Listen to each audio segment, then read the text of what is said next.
Pop Scoop. 1, 2, 3, 4. Yeah, yeah, yeah, you and me take on the world. Hey, you're watching Pop Scoop. I am here with the lovely Luke friend. We're at Borderline, and this is your sold out show. Well, it is. Your last night of your tour. Do you not reckon this room though makes you, I was just on about earlier, it makes you a bit like chilled, too chilled.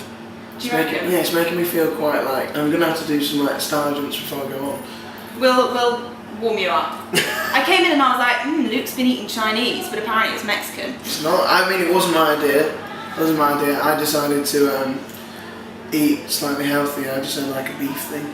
Oh, you didn't have the full Mexican... Well, I don't want to do that before I'm on stage. And you can't have dairy as well. I know singers have to be quite careful. Room temperature water, Luke, I hope.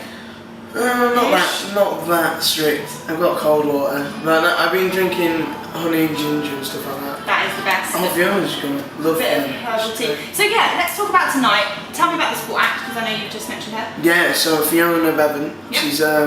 She's amazing. I wrote one of the songs I'm playing tonight called Medicine. I wrote with her, and she's written for loads of people. She wrote Little Things with Ed. Blimey. Yeah. Nice. So that was pretty cool. Medicine's been getting a lot of love on Twitter. It has. I think it's because Top Nessa kind of broke down while singing it, so I think the fans kind of like me seeing me cry. I don't know. But. Well, weirdly, I was going to ask you about crying a bit further on in the interview, but I saw that you tweeted the other day to your fans, describe, my show, describe the tour in 3 words, and the word emotional came up. Every time. Are you making people Every cry? time. I think so. Am I going to be crying tonight? Hopefully.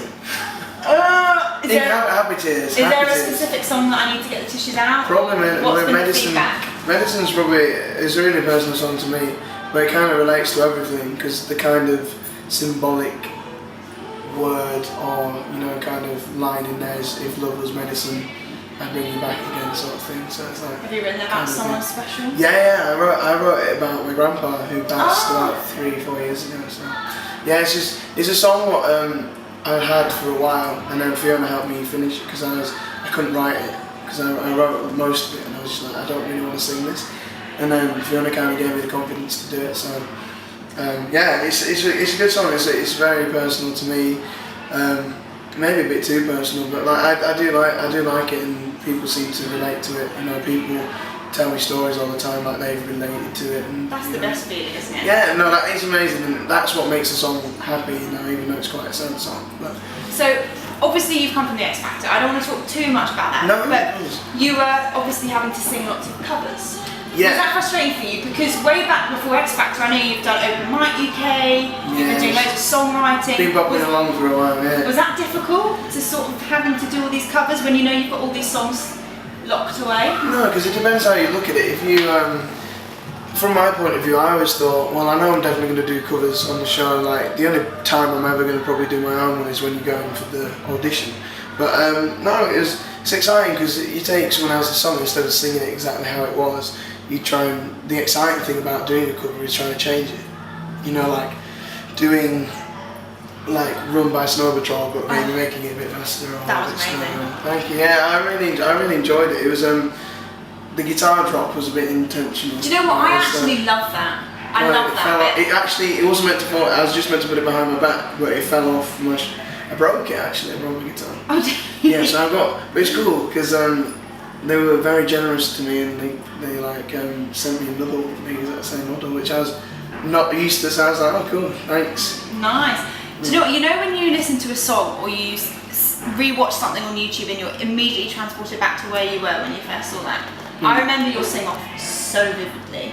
I had like one ear kind of on the X Factor on the Sunday night, and I was doing something else, and as soon as you started, the guitar drop and you were getting your arms up, to me that was when I was like, this guy's an artist. He's not just, X Factor, because you really fought for that so much. What was your journey like before X Factor? Because you were on the circuit, you were gigging, you were doing competitions. Yeah, around where everyone does their circuit. There's always it's quite funny. I was talking to a support act who was playing with me in Glasgow, and he was very unsure about everything, and I I remember he was giving me his CD, like he had an EP, and he was giving me, and it just reminded me. He was older than me, but just kind of like we weren't in the same place, but he was in the same. He started a bit later, and I was talking to him about everything, and he was going to give him my CD for free, like he was going to. I was like, no, I should pay for it. What is it like? You know, as an artist, you should. Yeah. Like, I never believed in that. Like, I've seen people do it before, where just because they're the headline act, they should get stuff for free. I don't believe in that. I think, especially when in the spot act, I really enjoyed it. I asked him, where's your CD? Can I get it? Or you got an EP? And he said, yeah, I'll just go and get one. I was like, well, how much is it? And he wouldn't tell me how much it was, so I gave him like a tenner for it or something. But like, yeah, it's just stuff like that. What reminded me is when really I didn't want to give away my EPs. I wanted to sell them because I needed that to go somewhere else to play. So I realised how hard it is. Good bit of karma though, because now people are going to be like, no, I'm going to purchase Luke's.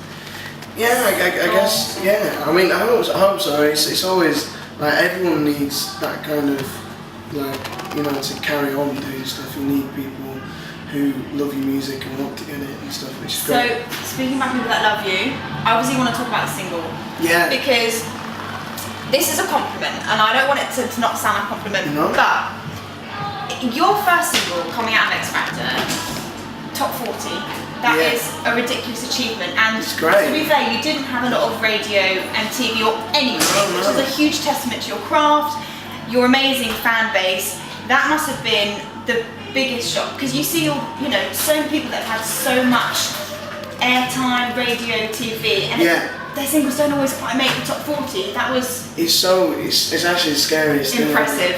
Yeah, it's the scariest thing ever, because you know you got fans, like, especially with me, like, I can't ever really seem to get away from the fact that I know I've got amazing fans, and they are crazy. Like, I mean, tonight it's just rambling there, so it's just like hard to get anywhere. But no, it was an amazing feeling.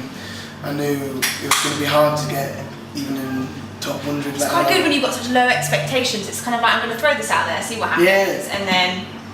Well, it's always hard because radio is such an important thing. Yeah. And I mean, I love radio. I listen to it all the time, every day. But you know, you listen to it, and not many people get on them. You know, you probably listen to it within an hour, and you've heard someone twice. But that happens. You know, it's whose flavour of the month and stuff like that. And it's hard. It's really hard. It's really difficult to you know, carry on in the music business, because you never hear of people within 2 years and stuff.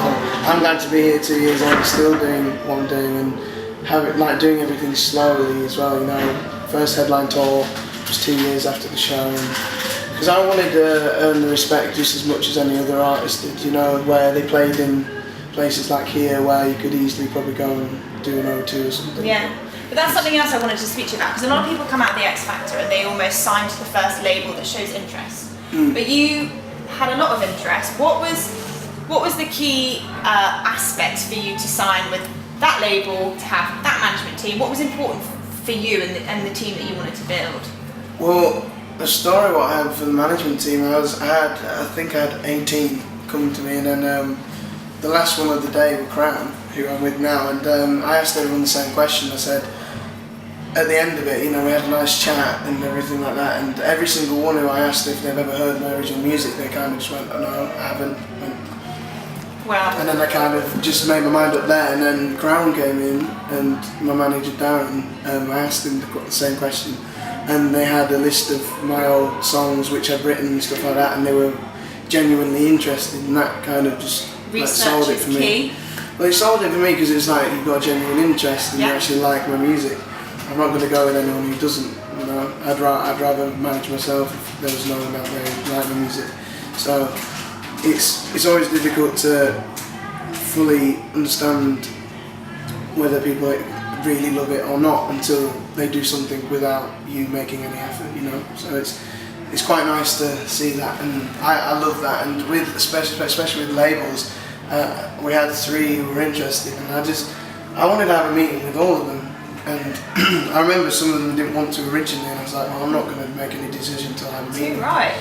So yeah, just being careful with everything is really, you know, I'm really happy where I am. RCA are incredible. Like they like some of them here tonight, and they're all great. They're all really good fun, and we have a laugh. But it's never too serious. It's So just is that the get same on with what I want to do. with like, do you then take that control to the next level? Like, who do I songwrite with? Who do I, who produces my track? Because you've worked with Red Triangle. Yeah, Red Triangle, they're amazing boys. I mean, it's sad that they couldn't get here tonight, but Shame. I know.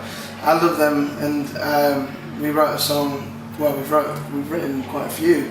I think there's 2 tonight in the set which I've written with them. Two of them are Take on the World, which you come on, start with, and then Holding You Back, which is a fan favourite. It's a nice little setting as well there, isn't it? Yeah, it's going to be. Wicked studio. I really want to go back there again. I really hope they. I see them soon. I haven't seen them in ages. And we always have a tradition of drinking sake. Do you know what sake is? Oh yeah. Yeah, we get absolutely. They love sushi there as well. They do. Well, they just love not wearing any shoes either, don't they? They just wear sandals. Beach bums.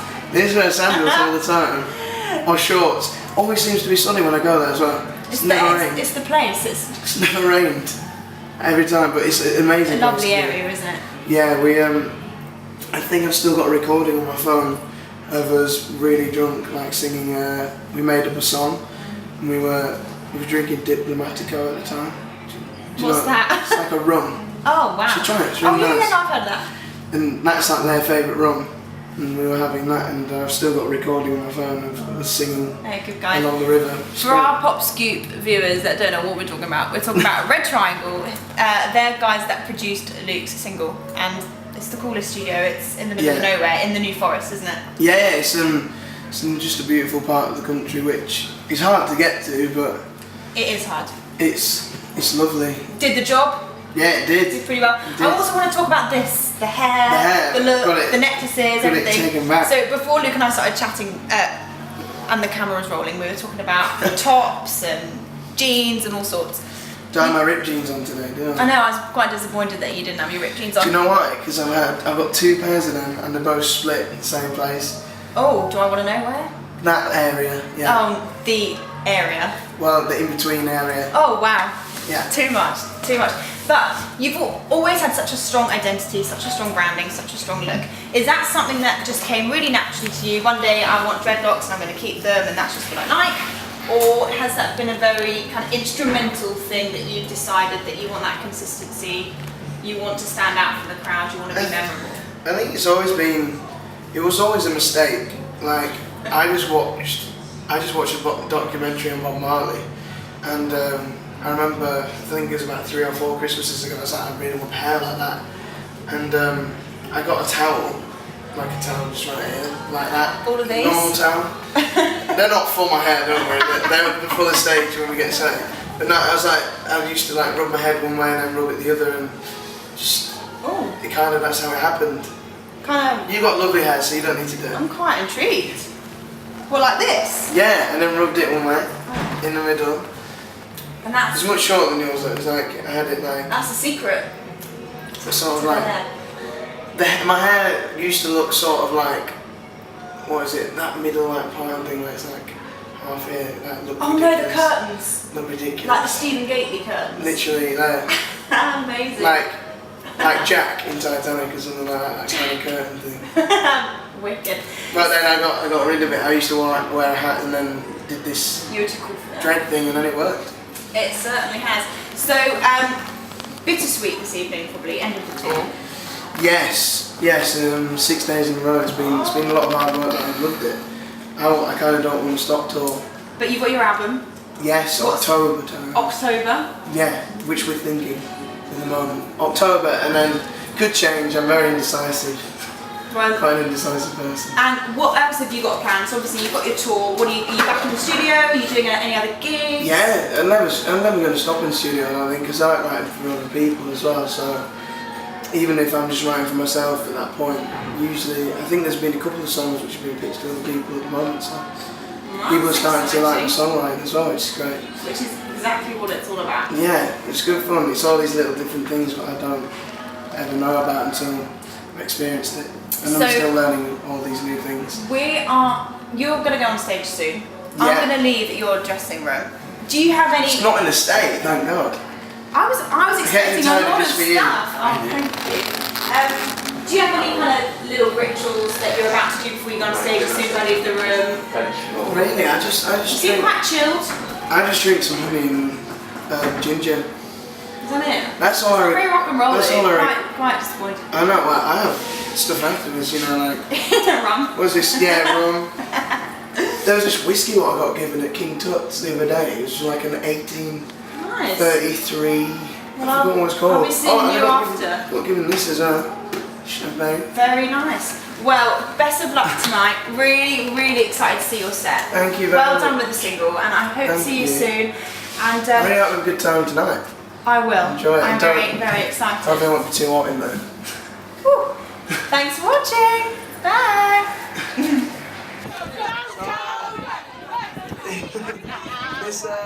I'm having to make a time for a speech. To send it everything. I honestly love you guys very much. Thank you so much. So this is a song we're going in the top 40.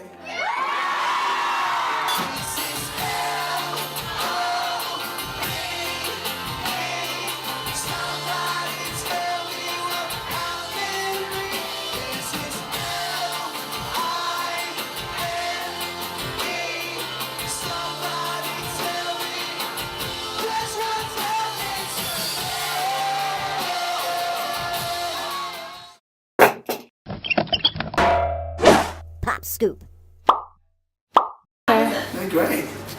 2 seconds. I'd wear them. Would you? Yeah. You got the whole rip. Are you wearing rip on tonight? No. I know you normally have a bit of rippage. I haven't decided on what I'm wearing yet. This is just like my sound check something. Okay. Oh, so you've not given me your outfit. Yeah. Just didn't make the cut. Didn't make the cut for the performance. Got dressed up. I got dressed up especially. I can go get changed as well. Imagine. I feel really bad now. No, I just wore my We'd 7 like to jeans keep for things you. secret. Right, I'll be back in 2 minutes. You guys carry on. See you in a bit. Does he want us to start or wait? Or Yeah, no, start. is he gonna come through? Pop scoop.